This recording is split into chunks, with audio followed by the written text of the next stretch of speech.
Incredibly, it is already 4 years ago. The huge fire which almost destroyed Notre Dame Cathedral here in Paris. A real trauma for all French people. Destruction, though, followed by a passionate promise that the cathedral would be reconstructed in time for the 2024 Paris Olympic Games. On Revisited, we also had a promise for you to follow the reconstruction step by step, to take stock of the situation once every year. So this edition is the third part of our series. In the first, we visited the construction site, saw the damage and how the building was secured to stop it collapsing. Last year, we met with many of the tradesmen and women who mobilised throughout France to restore Notre Dame to its former glory. We also followed the restoration of the great organs of the cathedral at a company in the south of France.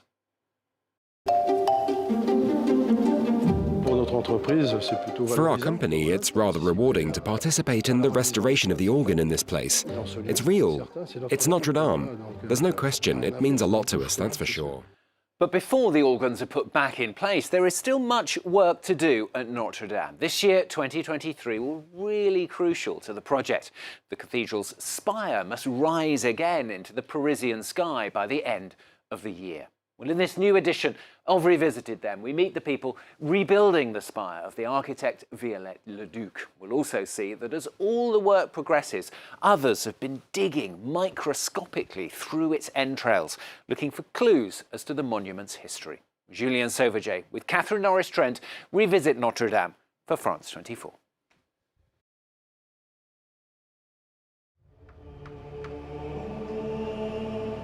A colossal wooden structure is slowly, painstakingly taking shape in eastern France, 300 kilometers from Paris. 80 tons of oak beams, which will form the base for Notre Dame's world-famous spire. I'll only ever work on one project like this in my career. I've been a carpenter for 38 years, and this is the most wonderful project, the most emblematic and exceptional project. I'm so grateful to be able to work on this. It's a masterpiece. It's a difficult job, but we're all emotionally invested in it. So it's a real joy. The specialist team of carpenters is checking every detail is perfect before the structure can be installed on the roof of the cathedral. Today we are doing a dummy run, fitting it together.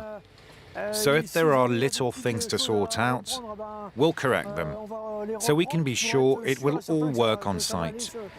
It's very demanding. These are very heavy pieces, with huge dimensions, and all carved just so. It's very complicated to fit together. 4 French firms are working together to rebuild Notre Dame's spire and its base, an intricate structure which will rise 30 meters high. They all know there's no margin for error. Vous en êtes d'où, Axel? Bah là on assemble ça. Ouais. Et après vous l'assemblez? Et puis après il y aura le perçage à faire que les gars font. D'accord, ça marche. It's a sprint, but we're in control. Deadlines are important. While the base is being hauled into place, we'll be carrying on carving other pieces of the spire, which will be installed later. They're making an exact copy of the 19th century spire created by architect Eugène Viollet-le-Duc. His design was well documented, but reproducing it remains no easy feat. We have to rebuild the framework exactly as it was, so we're working a lot from archives, looking to get every detail right. So yes, it is a challenge every day. There will be challenges installing it, challenges because the pieces of timber are exceptionally big and heavy, and above all, there's the challenge of the time frame. Basically, this is a project where we take on big challenges practically every day. For some, it's a challenge with a taste of revenge. On the 15th of April 2019, Viollet-le-Duc's spire fell into the flames, watched by crowds of Parisians in despair.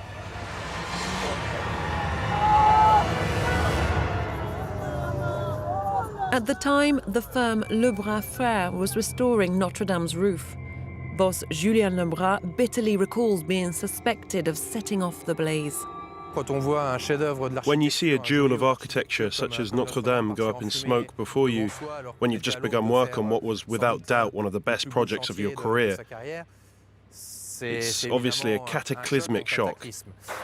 And the shock was even worse because we were coming in for all sorts of unfair accusations from the press, the media. But now our name is everywhere because we're helping to rebuild and save the cathedral. And I think that's a great way to turn the page. A police investigation still hasn't been able to determine the cause of the fire. But Julien Lebras and his workers have the confidence of the restoration body. They won the bid to head up the rebuilding of the spire. And in the glare of cameras from all over the world, the former French army general appointed by Emmanuel Macron to oversee Notre Dame's restoration has come to visit and see how the spire is shaping up. For many people, the great symbol of the fire was the collapse of the spire. And so when they see the spire reappearing in the sky above Paris towards the end of the year, people will know that we're really getting there, even though there are so many equally important works going on inside which people can't see. So this is an important step because it's really a critical point in its reconstruction and a step which has considerable symbolic power. Several times a week, this barge has been navigating down the River Seine to deliver a very special cargo. Blocks of stone carved from quarries a few dozen kilometers north of Paris. The limestone formed some 45 million years ago has been carefully chosen. It's virtually identical to that used originally to build Notre Dame. Some is being used to repair the structure of the cathedral. Other stones to breathe new life into the legendary gargoyles and chimeras of Notre Dame, damaged by fire and by the passage of centuries. So here you can see my colleague Danae working on a model for the head and back of a chimera, because it had completely been eroded by time, frost, rain and sun. So she's using drawings from the time they were created, and basically we chose the one that it resembles the most.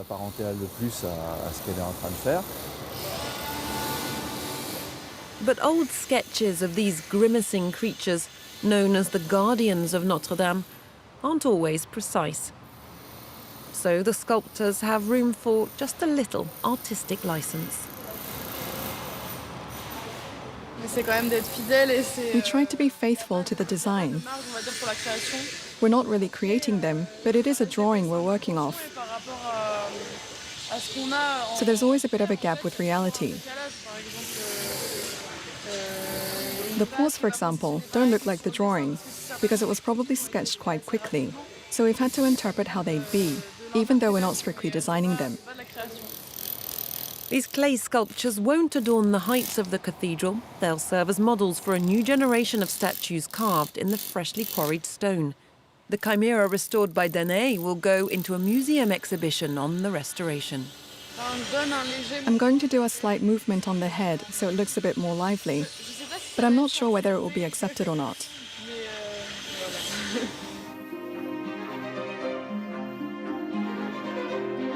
Inside the depths of Notre Dame, a veritable forest of scaffolding runs right through the heart of the cathedral.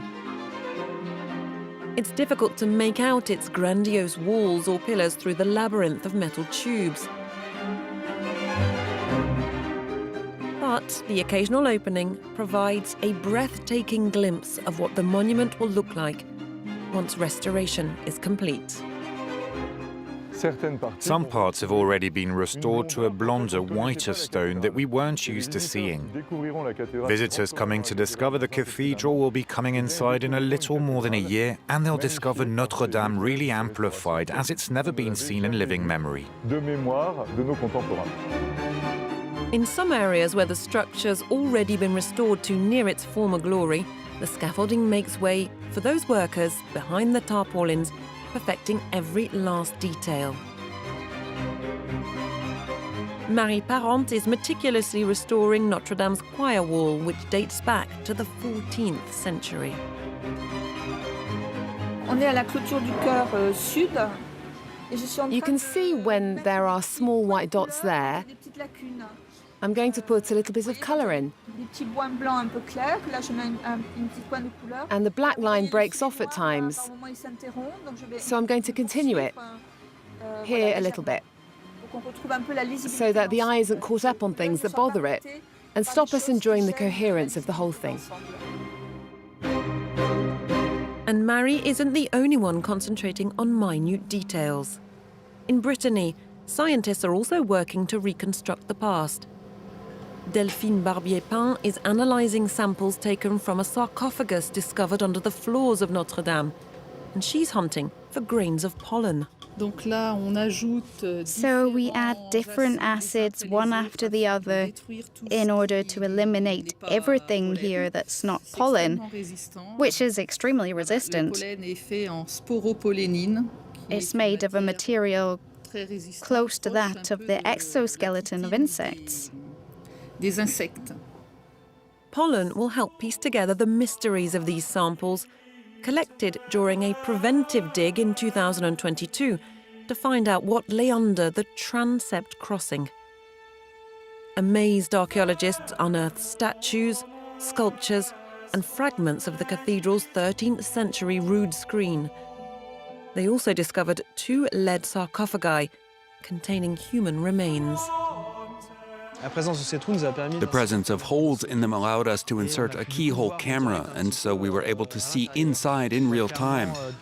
We've clearly seen tufts of hair, perhaps even remnants of skin at the level of the skull. There are textiles, and very good news about the state of preservation inside. There's a whole cushion of vegetation at the level of the head. One sarcophagus contained the remains and adornments of a high priest who died in 1710. A rare treasure trove for paleontologists like Delphine. Really, to find all this vegetation in perfect condition, considering its age, with whole leaves, is something quite exceptional. And the possible presence of pollen, which she's currently searching for, could provide a wealth of historical information.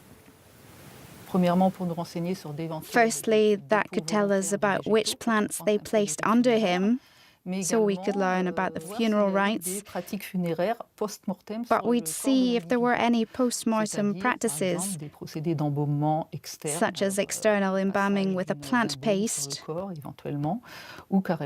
internal embalming with evisceration, that was usually with plants, which helped to preserve or reduce odors for transporting or exhibiting the body. The results of this research are expected in 2024.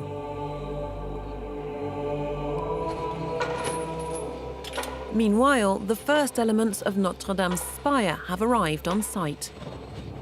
The beams have been pre-assembled at the foot of the cathedral before being hoisted into place. T'as des rafales par moment. Tout à l'heure, elle montait à 50 la grue. C'est pas une fois là-haut, arrivé à 50.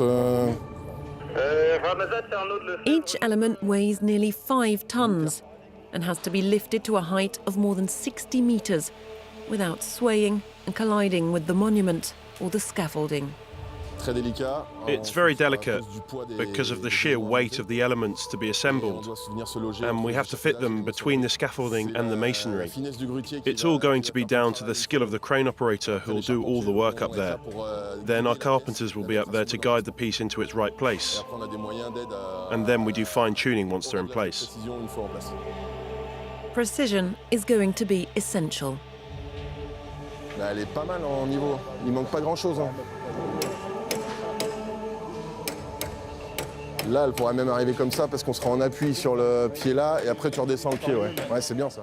Up on the roof of Notre Dame, everything's in place to receive the huge sections of the base.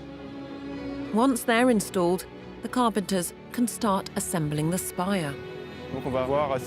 Soon we'll see a huge scaffold rising from the floor of the cathedral 100 meters high to the full height of the spire. That will support the assembly of the spire. And from the end of this year, 2023, we'll start covering the spire and all the scaffolding will come down as the covering is completed. Above the Paris skyline, the spire's solid oak framework will gradually take shape. An exact copy of the burnt original. Even errors in the old spire will be faithfully reproduced. The cathedral was a never-ending experiment, as was its framework. The early experiments of the 13th century framework will be restored exactly as they were, to such an extent that we even have to argue with the carpenters sometimes, to tell them that we know it's not perfect, we could do it better, but we're not going to change it. The cathedral held up very well for 8 centuries before the fire, so there's no reason to change anything. The structure will last a month, a year, even 100 years, but it will remain 800 years old, 21st century oak for a 13th century framework. These complex operations will last until the year's end, under the gaze of Parisians and tourists eager to see this spectacular cathedral reborn by the end of 2024. Julien Sauvaget with Catherine Norris-Trent revisiting Notre Dame for France 24. Well, that's all for this week's edition. Don't forget, of course, you can catch it and all the previous editions as well on our website at france24.com. More news coming up very shortly. Thanks for watching.